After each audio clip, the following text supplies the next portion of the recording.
On s'intéresse maintenant à la situation au Bangladesh, en Asie du Sud. Au début du mois, la première ministre Sheikh Hasina, arrivée au pouvoir il y a près de 20 ans, a dû démissionner et fuir son pays après plusieurs semaines de révolte étudiante, une révolte réprimée dans le sang. Depuis le prix Nobel de la paix 2006, Mohamed Younous, exilé en France, est revenu au Bangladesh pour prendre la tête d'un gouvernement provisoire. Combastin, vous êtes à Dhaka pour Europe 1. Une enquête pour meurtre est ouverte contre l'ancienne première ministre. Oui, une enquête très symbolique puisqu'elle concerne la première personne qui est morte lors des affrontements récents entre les étudiants et la police. Au total, plus de 400 Bangladais ont perdu la vie lors des manifestations appelant à sa démission ces dernières semaines. Sheikh Hasina a été accusée d'avoir verrouillé la démocratie et fait disparaître bon nombre de ses opposants.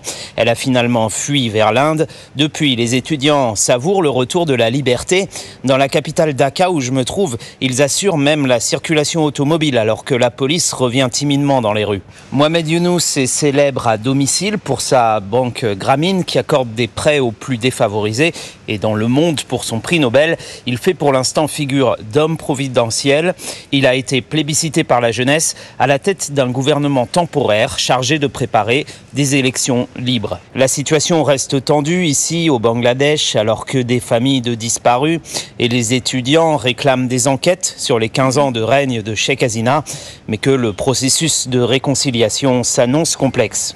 Combastin, envoyé spécial d'Europe 1 au Bangladesh, et de son côté, l'ancienne première ministre Sheikh Hasina demande une enquête sur les manifestations qui l'ont poussée à démissionner.